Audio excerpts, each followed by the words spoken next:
Yo, Shawn, what up, what up, what up? What's good, Tommy? How you feeling, man? Man, I'm good, bro. I'm good. Uh, I think it's great to have another podcast. You know, what I'm saying, be on a show. In the background, I've been recording. You know, what I'm saying, with special guests, so we can launch some other videos in the summertime. So it's been pretty dope, man. How you been? I'm good, man. You know me, just teaching. Oh, you know what? What I got an happened? update. Okay. I might be picking up some leadership uh positions next school year. Okay. Long story short, I sat down with my principal, and Mhm. she told me a bunch of opportunities in ways that I can hone in on my leadership skills at the school. Before Okay. school coordinator, after school coordinator, content level lead, grade level lead. I was like, give me all of them. They was like, wait, what? I was like, yeah, I want all four positions. They was like, you Okay. sure? I was like, give it to me. They So come with the bag. They come with yeah, the bag. bro. Yeah, Okay. bro. Yeah. All Yeah, right. All I right. might be touching like I don't know, an extra 15K. So That's that'll be dope, nice. bro. Yeah, man. That's that bag walk, man. We talk about it all the time, and I think some people they forget that we live by these principles. You know, and one of the coolest things about it is when those money opportunities come, you ready, right? Because you've already put yourself in a position for success. Um, round it out, man. So today, what I'm saying, they were supposed to have the hearing about the student loans or whatnot, what I'm saying, which is really tough, right? Because after doing some research, it was one of those things where I found out it takes on average the court about 3 months after an argument to issue a decision. Wait, hold on. So hold on. You telling me it's gonna take you 3 months to figure out something like that? I mean that type of time. Now we got to figure out how to, the student loan situation would work, what little steps, and then by the time it rolls out, you know what I'm saying? It's been a while. So it's gonna be interesting to see what it's gonna be interesting to see what FAFSA and the government comes up with, whether or not, even if the decision goes through, how they're gonna implement that, right? Because we saw how the COVID, what I'm saying, the COVID stimulus packages and the stipends and Mhm. all that stuff went out. They didn't go out too clean at first, right? Nah. Because a lot of times our government, I love my country and everything, but we just roll out things very, very slow. Um, but that happens in a democracy. I mean, you got a bunch of, the judicial system is one house checking another house, and that's how we ended up in this conversation in the first place. Uh, so that being said, can you kind of give us a little bit of background on the 10K loan forgiveness proposal and how that came about? Oh, I got you. So the very beginning when Biden wanted to be president, one of the things that he brought up was loan forgiveness. Okay. Mm-hmm. He never quite put a number on it until really he became president or like really close to being president. And he was like, I want to do $10,000, right? Mm-hmm. When he became president, all the Democrats was trying to kind of like bully him, like, "Hey, man, it should be all forgiven. It should be 50,000." And like Yeah. he was like, "No, that's not what I promised. I said Yeah. 10." And then for like months, bro, for months they was like, Okay. "No, 50, 50, 50, 50." So everybody thought it was gonna be 50. So Uh-huh. now, he started, getting his team to write up the paperwork or whatever, and then, it came out as 10. And Okay. some people was like, oh, that's not fair. I heard that it was 50, but he never said 50, bro. He never said that. But luckily, he Mm-hmm. ended up throwing an extra 10,000 for students who had received a Pell Grant. So if you Yeah. receive a Pell Grant, you can get up to $20,000. Yeah. Okay. Okay. Okay. The only caveat is in order to receive this $10,000 or $20,000, your income has to be less than $125,000 a year. Okay. Oh, I don't think too many yeah. people mean that requirement anyway. But Yeah. if you want $10,000 forgiven, you got to make less than 125,000 a year. Yeah. Okay. And looking at the average income is in between like 70 and 80K across the board, right? Mhm. But if you look into like lower income populations, it's obviously way less. So a lot of people, hopefully will meet that ceiling. Unfortunately, if you look at it in a different way, right? Because I don't remember them referencing any type of clause for those who were married, right? So if y'all got a combined household, what does that mean for y'all student loans? Are we going it individually or are we going it on the outside? That's something that's, subject to be discussed. Because I mean, I remember when I got the little email saying, okay, it's delayed, yada, yada, yada. Looking at that and what that sounded like, right? So that didn't necessarily say, what the discrepancies were going to be there. Because there's always, wait, there's more. There's that clause in between. Hey, shout out to Wally. We appreciate you, family. Thank you. What's up, Wally? Man, Wally is that dude. He is a faithful listener and faithful supporter of the podcast. And so it's one of those things. So when we look at the biggest thing here is kind of crazy, right? If we actually look at how much it costs in student loans, statistics show that only 30% of people actually ever pay back their student loans for real. And then the cost of college in 1987, right? Because a lot of people, they like to make this, the millennials just don't want to pay debt back, right? But I remember a bunch of discussions coming up. I'd be in, different family members' households, friends' households, and their parents were discussing student loans. And a lot of times they were flipping their student loans and basically deferring on making minimum payments until they die, right? There's something to be said when the average cost of a 4-year public institution has risen 179.2%. You know what I'm saying? Since 1987. That is crazy, right?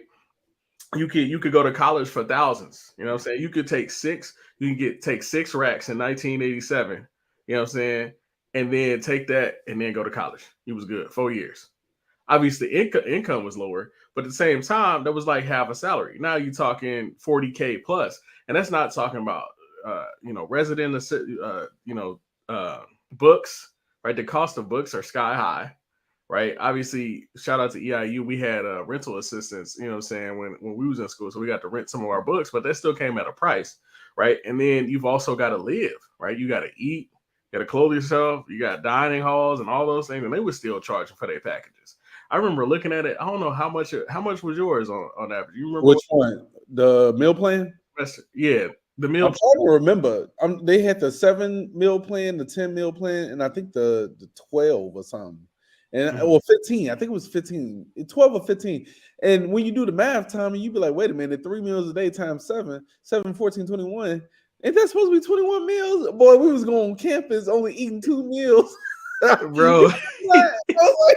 I was like, yo, I had to stop eating like breakfast so that I wouldn't run out of my swipes on the weekend. Because if I ate 3 meals a day, Monday through Friday, I would use all 15 of my swipes, and then I'm trying to look around where I'm gonna get some food at, and now I gotta spend some money, go to the Union or McDonald's or something, But after a while, I was like, you know what I'm gonna do? I'm gonna, go to Walmart, buy some little muffins or whatever. And I'm gonna have to just do 2 meals a day, and then I have an extra one on that Sunday. And I used to go to 𝗕𝗏𝗏 and just buy like the little snacks or whatever, little chips and stuff. You can get 5 of them. You remember those? Hey, bro. I used to spend my lunches at Chick-fil-A because I'm like, man, I ain't even got no swipes for real. Well, and the problem with the swipes is you could go. If I remember right, you could go for the whole week. You could have all your swipes and then run out on like Thursday, Friday. You know what I'm saying? So it was. I mean, you was out here being intentional with you. Like, man, okay, I do breakfast here. I can do nothing. I was the type, man, I'm eating, man. I'm starving. I'm hungry. I'm leaving ROTC. I'm swiping because it's right there, right? So I'm going to go to the dining hall real quick, with everybody else, man. And then by the end of the week, I'm like, man, I got to get some cash. People had 7 swipes, Tommy. And then they was asking like, hey, bro, you got an extra swipe? Yeah, bro. I'm like, well, who made you think 7 meals in the entire week was enough? Big facts. That's crazy. So like even going through that, man, like just figuring out, how much people are getting finessed when it comes to school. And then the hardest part is a lot of people, they're not necessarily getting the intentional information they need prior to going to school because their family just knew go to college, get a job. But the problem is the majority of people that go to college aren't going to college for STEM. You have a lot more people going to school for education. And shout out to the teachers, right? Like yourself. But at the same time, we knew a lot of people that was going to school to be a teacher just because it was a degree to have. Like they're not even teachers today. or they don't even enjoy teaching. Right? There was a lot of students going through. A lot of people were getting communication degrees that weren't intentional about their communication. Right? I remember people who would sleep through the class. And to a lot of people, they look at education and they look at communication and they go, okay, what can that produce? Right? But if you're intentional, you actually passionate about what you do, it can build oratory skills like we've built here today as well, and it can help you in the conference, in the the boardrooms, right? It helps you produce information in a way where people can understand and they can digest that information, and it's just one of those things where when you really look at it, we have to be intentional about the decisions that we're making. And so when it comes down to it, I think we got to talk about the details of the Supreme Court hearing. So you actually, what they're basing it off of was an article from 2003. No, so I sent you an article. I sent you an article that was like the most updated article before we started the podcast, but it was after the hearing. And Okay. are you able to pull that up?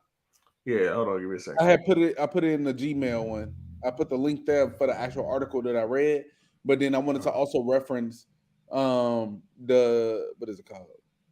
The Heroes Act. Yeah. Okay. So bring up the article if you can first, and then we can go to the Heroes Act. Oh, the article? I didn't even see the article. Okay, it's okay. We can just jump right into the Heroes Act. That's the most important part anyway.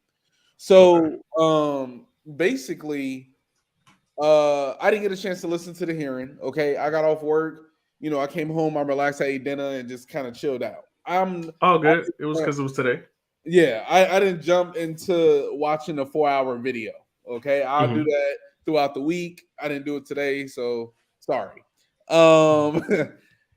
What I read in the article was basically what the Supreme Court was trying to do was figure out if what Biden was doing was constitutional.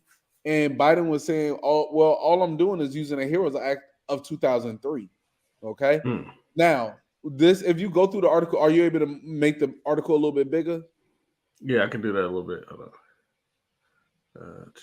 Yeah. Full screen. Yeah, not quite. Okay, it's all right. I'll pull it up. So basically, it says the Higher Education Relief Opportunities of Students Act of 2003 grants the Security of Education Authority to reduce or eliminate the obligation to repay the principal balance of federal student loan debt, including on class-wide basis in response to COVID-19 pandemic, provided all other requirements of the statutes are satisfied. And I only wanted to read that part. It's a 25-page, story on this. Y'all can go read it on your own. But long story short, the point of this Heroes Act is that the government can jump in and kind of save us instead of emergency. Okay, so or national emergency is what they said. So the example that was used in the article was they said such as 9/11. So that was the example that they used. And now Biden is trying to draw conclusions that COVID-19 is a state of an emergency, which it was. And now they're like, well, does this really count as a state of emergency? Like, it's not fair that the only people who get the benefit from this act is people who went to college and got student loans. Everybody was affected by the pandemic. Okay. So this is the argument so far, okay? And then I started reading comments, to the article, and people were like, yeah, they could have forgiven some of my loans from my house, right? The people who bought houses, why not give them some money too? And it becomes like a rabbit hole of what's the best way to include everybody, but Biden is like, nah, I just want to focus on people with student loans. And that's the part that's making it unconstitutional. Also, in addition to, people are saying it wasn't fair or it's not legal for Biden to say, I'm gonna forgive $10,000 or $20,000 of everybody's student loan without going through the Supreme Court, without going through the other branches of the government. Okay. They're saying, well, if we allow you to do this, right? Maybe you'll do something else without going through the levels that are, would be deemed constitutional. Or maybe it's not you, maybe it'd be another president who'd be like, oh, well, I think everybody should get their cars paid off. And it's like it becomes a like a rabbit hole. Like you just keep going and going and going, and you don't know when to stop. You don't know when it's not constitutional. So that's the whole point of this hearing, and the reason why it's going to take 3 months to even come to a decision, because it's not, it's not fair that the people who in college got $10,000 forgiven. It's not just that. It's so many things that are behind the scenes that I didn't even know about yet. And I'm just reading about in the article of the arguments for why people are against forgiving the student loans. Well, that also complicates things, right? On both ends of, is it constitutional and is it fair? And I think that's the toughest part, is if you want to have an economy that is continue to flourish, obviously the average student loan payment per month is like 200 something, right? But if you don't have people making enough money after the pandemic to support themselves, how are they going to make those payments, right? You have people living, neck to neck, paycheck to paycheck. If that, like, the average person is not going out and buying a Louis bag, you know what I'm saying? Like, I think a lot of times we paint this narrative of people, being, extremely wasteful with their money. And that's just not true. The average person, is they going to work, they paying their bills, they're trying to eat, they're trying to support their family, and they getting up out of there. And you have a lot of people who are educated who don't have jobs in the field that they were educated in. I would dare to say that most people who have their degrees, they don't actually work in the field that they specifically got that degree for, right? Because it's just not that cut and dry. There was no plan. Now, I think, there is something to be said about cleaning up the system as far as the educational system, because otherwise it just keeps spiraling out of control. There's something else that's going to happen, right? And that's really tough, right? Because in situations like the Great Depression, college wasn't that big of a thing, right? But those things started to become a bigger thing. And so that makes things kind of complicated. What do you think about it? Like, what's your personal opinion? I shout out to Before the Billions, real quick. Shout out to Before the Billions. Appreciate you, bro. What's your go ahead. But I think forgiving $10,000 or $20,000, is a step into helping those who are, who need the support. But at the same time, let's see, where should I start? The average student loan borrower owes about $30,000. Okay, let's start there. So if you forgive $10,000, they still got $20,000 left to pay. And you said it earlier, a lot of people aren't even paying their student loans. And it's crazy to me that so many people took out student loans and they don't feel like they should have to ever pay it back. And it was like, well, you wouldn't even been able to get your degree if it wasn't for the student loan, right? And now you don't want to even pay it back. So it's crazy. Go ahead. Yeah, well, that's interesting because a lot of people didn't even really, I'm going to say this. A lot of people really didn't get a degree. They got a piece of paper. And that makes it really hard because they just went out of blind faith, got to walk the stage, and they was up out of there. You know what I'm saying? There was no real value there. But that's tough because I feel like it rounds out to the college degree these days is almost equivalent to high school, right? And high school, for the most part, is already paid for. In this day and age, you need more skills, than high school to get a decent career. And that makes it complicated. Because the other day I kicked my daughter's butt I won by like 1 million in the game of life because she decided she was gonna go get a job and no kids. And so she was winning at first because the way the game of life is set up is you go through, they get these different cards. Well, I kept leveling up with my degree, getting different jobs and making more money. She retired early because she thought 1 million was a lot of money, right? But we talk about principles on here, so I just kept going and going until I got 3 million. You know what I'm saying? But it was dope because, she's only 7, so she started kind of understanding the concept. But every person that I had in my family typically added to the pot. That is a traditional conversation of, quality families typically add to the value of their families.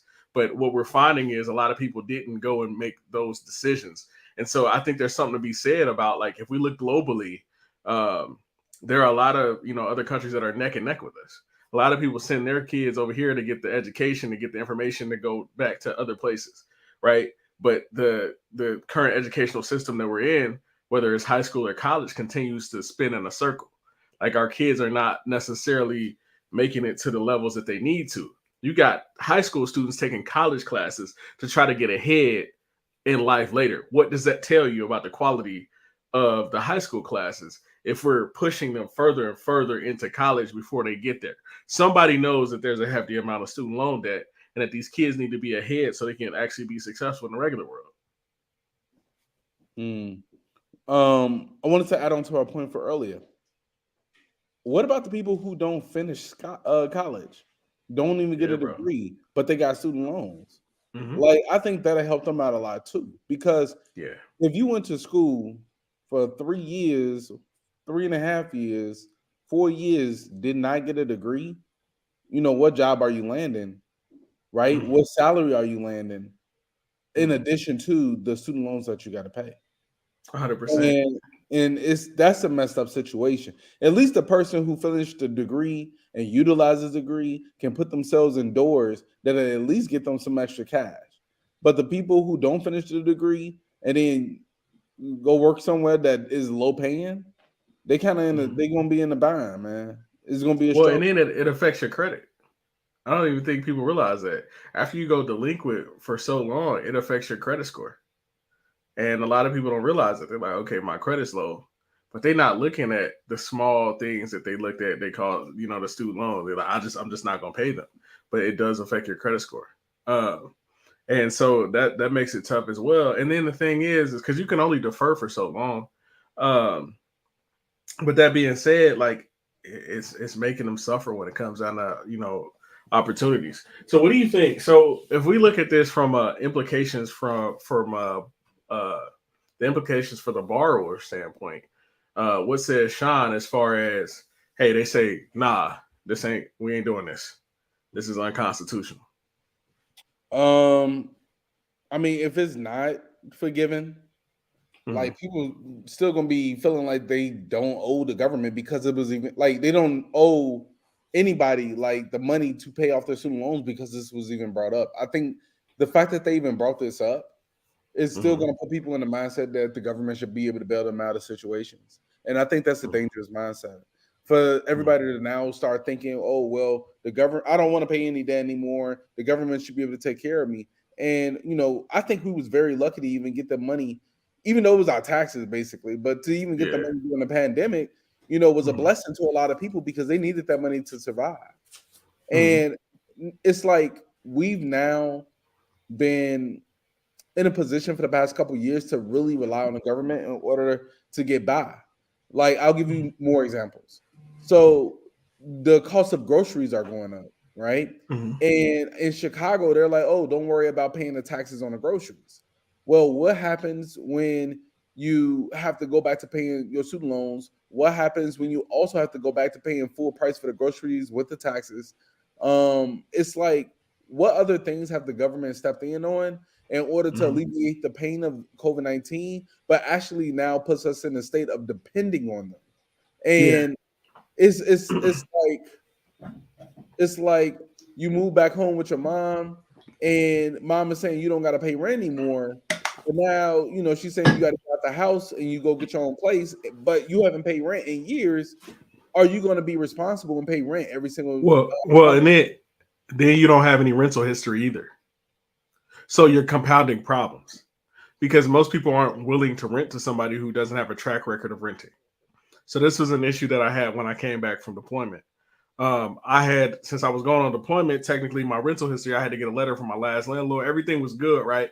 But those situations where people, they don't rent for a while, it's really hard to fall into and get a place, right? If they don't necessarily have the same income, right? If they don't have an income that is 4 times the amount of the rent, 3 to 4 times the amount of the rent payment, they won't even rent to you. Now, let's go deeper into depth with that. That compounding, mom, Lord willing that it doesn't happen, but mom passes away, right? because there's two things that are certain in this life, and that's death and taxes at this point. And so mom passes away. Now what happens? Guess who's responsible for a lot of her debt? The children. Paying off that debt and figuring out how to pay the rent because mom was going to work. She had a solid job for years. Or we're also in the economy where mom gets laid off, right? So we have this compounding effect of issues that continue to spawn from not taking personal responsibility and not taking accountability for our lives, which you have proven that you can pay off student loans. You can be diligent. You was making less than 30K and paying off the student loans and doing what you needed to do through the day, the debt and all that stuff. And so that was one of those things where, and they do have programs, but it's also telling us that we have to continue to educate ourselves, to do the research of what's going to help us level up in the new day and age, right? We went from, farming to industry. We went from industry to factory. We went from factory to tech. I think we've got to figure out where we're going next and how that affects, everything all in all. Because if we don't start there at the root cause and at the root issues, then we're going to be trying to solve this problem again in the next 30 to 40 years. Oh, now that you bring it up about finding the root cause, like you just said, I literally just wrote that down. I said the problem still isn't solved. Even if you do forgive $10,000, let's say they forgive $10,000 and nothing ever happens again. One of the problems is still that college is very expensive, and the reason why college increased its prices over time was because the people were dependent on the government to give them student loans. Like that's one of the reasons why the price of colleges went up, was because the government was like, we'll give y'all ever how much money you want, in order to get a degree, and people just borrow, a bunch of money, $100,000 because they can. And the school was like, well, if we're going to get this money, either way, might as well increase, the tuition so that we can build up our campuses and pay our professors more and things of that nature. So I was actually curious to know how much did, EIU, the school we went to, how much did it increase since the last time we was there? And I want to say when we was there, Tommy, I want to say tuition was like $19,000, right? $18,000 a year. I'm gonna say what 2014-ish. So the average, I would say because EIU was a little bit cheaper because we got in-state tuition. So the average for a public university was like $8K per year ish. No, per semester. I'm looking at, I think. And so so that would be about right. But the $8K actually, that's not including the room, board, all that stuff. So that would make it around, around 14 per year. Let me ask you, because I was looking. Where do you think it's at now? If I tell you it was 19 when we was there, what do you think it is now? It's probably I want to say, you said it was about 19 when we was there? It was about 19,000 when we was there. What do you think it is now? I think it's got to be at least 25. 23,714. So you was close. That's crazy. Yeah, but I knew it was about 25. It just seems like so many, every so often it just continues to go up. And that's the crazy part, man. It's just all around. College is not with all the certifications. And we talked about this, and I'll get deeper into this as I record more episodes and everything. All in all, you can get a lot of certifications that are going to give you a heads up, but you have to be intentional. You have to make sacrifices, right? My sacrifice was joining the military. There are a lot of avenues that I have to get certifications for free and get certain programs and things like that, right? I don't always recommend somebody put their life on the line specifically to go and fight for others per se. You know what I'm saying? I think I know that there are way more alternatives, right? But that was my thing. That's what I want to do. I always wanted to serve my country. And that's what I did. And it's given me opportunities that, a guy coming from, Southern Illinois typically doesn't get. And I took hold of every one of those opportunities up through ROTC, getting some tuition. I would have owed way more in tuition had I not joined ROTC. So that helped out a lot. But I still have, my student loans and things that I got to work through as well. but you do have certifications. So in colleges, you can get scholarships. Conversations I've already started having with my daughter and her mom is, hey, we need to look at scholarships early. Let's get her into sports. Let's get her active. Let's get her in the community doing positive things so we can start building that resume early so we can kind of beat the heat, as you will. And so that's it's an inevitable battle, and we're gonna continue to have to fight that. And that's the man. A lot of it is lack of preparation. Lack of preparation. You know what I'm saying? You tapped into something earlier about the fact that when you give people free money, they just want more free money and they're gonna abuse it. It's like with credit cards, right? One thing is a lot of times when you're doing medium with your credit, you might get another offer, but you didn't actually need that money. And so it's just money that's sitting around. So you have to be intentional about, where you're putting your money and how you're moving and all those things. And it makes it really, really tough to move in that space. Right. So it's one of those things we have to start being very intentional about our day to day, how we make our money, and the decision that we decide to make. Let me ask you a question, Tommy. When we was at EIU, it was 19,000, and then became about 24,000. That's an increase of about $5,000 a year. Most people are in school for 4 years, maybe even 5. So that's an extra $20,000 to $25,000 that the school is about to earn per student. Do you think that EIU has done anything that will put them in a position where it should cost each student $20,000 to $25,000? No, but here's the thing. I know what they haven't done. We talk about what they have done, but what they haven't done is they haven't increased enrollment. Enrollment is down from when we went in. And so an avenue that you didn't necessarily tap in, you kind of tapped into it a little bit as far as they're raising the prices because of the student loans not being paid back. But the other problem is they're squeezing athletics and things like that. They squeeze other departments. And they squeeze the students to pay all these, because we was paying, athletic fund fees and all stuff like that, because we weren't having ticket sales like that. You know what I'm saying? We didn't have super winning teams that were vetting in, millions and millions of dollars for scholarships. And then on top of that, enrollment went down. And then on top of that, when the pandemic happened, enrollment went down even more. And a lot of people weren't returning back to school because they couldn't afford to get back in. Bro, people was paying a full tuition, but they was online. Yeah, bro. That's what I'm saying. Like, people were straight up getting scammed. And that's the hardest part is you getting scammed on one end and you getting scammed on another end. And where does the bleeding stop? So everybody's short squeezing you. It just continues to collapse on you. And a lot of people are going to continue to make emotional decisions. We all make them, but we also have to be strategic about how we make those decisions and where we go with them. And that's it's sad, bro. It's sad. So, we'll keep tracking it and keep chopping it up about this and figuring it out. You know what I'm saying? And I just hope that, people, they tap in, they learn and understand that you don't have to take the student loans. And if you're going to take the student loans, have a purpose behind it. But at the same time, be intentional, understand, be self-aware about who you are and what you bring to the table. Right. Shout out to an extremely smart guy. And like, one of the guys that I've met, he was going to school to become a doctor. But people don't talk about the exams and the medical exams you have to pass, to become a doctor and get into medical school. He's super crazy smart, but a lot of people don't make it.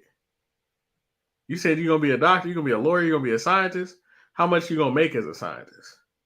How much are you going to make in these STEM degrees that they tell you to go get? Do you actually have the aptitude and the motivation and inspiration to put your head down and grind through that? Are you actually passionate about that? A lot of people, they say, forget your feelings. At the same time, you got to have some type of motivation to get up and go study those things and then go get the job on top of that, right? We're coming into a generation where a lot of people aren't even going back to work just because they've had the crutch of the pandemic. So there's that. What you got for us, Shawn, to lead us out? I just say before we go, don't rely too much on the government to bail you out of your problems. Just like Tommy said earlier, even these student loans being forgiven, it's going to take another 3 months. And who's to say that in 3 months, we'll still have an answer? Who knows? Who knows? I say, it's better to just increase your own financial knowledge. Put in the work to change your circumstances, and that'll be the best return that you can get. Not just be creative. Any other president. Yep, be creative with it. There are a lot of, I stick, with Napoleon Hill's, Think and Grow Rich, because there are just different ways and avenues that you can multiply. You've shown it today. You talked about, getting the extra. Hey, I want all of them, right? Because you've got a goal and you've got a plan, and that's a beautiful thing. Have a goal, have a plan, stay hungry, and increase your income. Increase your income. Start making intentional decisions. If you need a consultation and you want to kind of ponder ways, to increase your income, hit us up. Hit me up at www.proprag.com. Book a consultation and we'll talk about it. We'll walk through it. Hey, what's your plan? Where are you at? Because a lot of times you think that you're in one place, but you're really in another. So you need somebody that's objective, that's outside of your situation to look at it. And that's what we're here for. So stay hungry, stay mission focused, and hang in there. We appreciate you guys. This has been another episode of Bag Talk 101. I'm Tommy. I'm Shawn. We appreciate you guys.